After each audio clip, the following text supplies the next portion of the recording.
Vous êtes de plus en plus nombreux à nous suivre et à participer à l'évolution de la chaîne Afrique N24, et sincèrement nous tenions à vous en remercier. Nous lisons tous vos commentaires qui enrichissent le débat et vraiment nous vous demandons de nous soutenir, en aimant les vidéos pour une large diffusion, et pour continuer à avoir une ligne éditoriale indépendante, et vous proposer de nouvelles émissions toujours de plus en plus enrichissantes. Ne restons pas passifs, soyons actifs. Merci et à bientôt. Togo. Togo a affaire de vol de 400 millions, et ce qui doit se retrouver dans d'autres domiciles.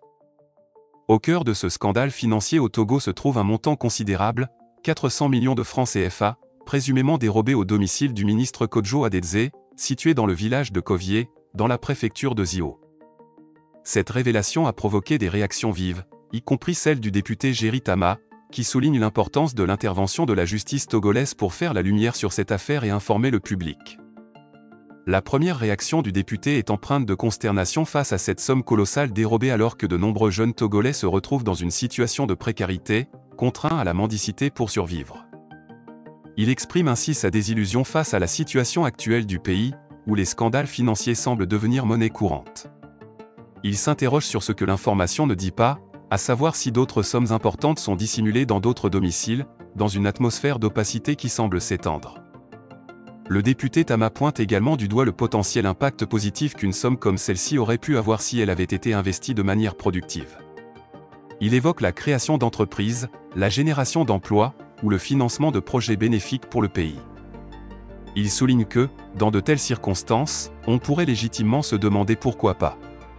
Cependant, il met en exergue la réalité selon laquelle de nombreux investissements au Togo sont désormais confiés à des étrangers, qui en profitent pour exploiter les ressources du pays.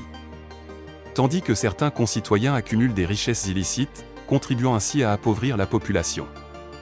Le député s'attarde sur les implications sociales et économiques de cette somme volée, en soulignant que 400 millions de francs CFA pourraient financer le soutien de 1000 jeunes à hauteur de 400 000 francs CFA chacun. Il insiste sur le caractère colossal de cette somme et son potentiel transformateur si elle était utilisée à des fins constructives. Géry Tama évoque également l'idée que le procureur de la République ou la Haute Autorité de Prévention et de Lutte contre la Corruption et les infractions assimilées, APLUSIA, devrait agir spontanément en ouvrant une enquête sur cette affaire. Cependant, il se montre circonspect quant à la probabilité d'une telle action.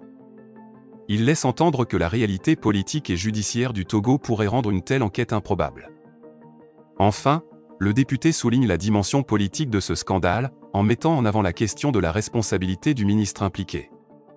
Il se demande comment un fonctionnaire d'État, qui ne semble pas être un héritier notoire et n'a pas d'entreprise connue, a pu accumuler une telle somme d'argent à son domicile. Il suggère que dans d'autres contextes, ce ministre aurait probablement été contraint de démissionner et d'expliquer l'origine de cette somme considérable. Cette affaire de vol de 400 millions de francs CFA révèle ainsi des enjeux complexes mêlant politique, justice et économie, tout en suscitant des interrogations quant à la transparence et la responsabilité dans la gestion des fonds publics au Togo. Likez la vidéo si ce n'est pas déjà fait.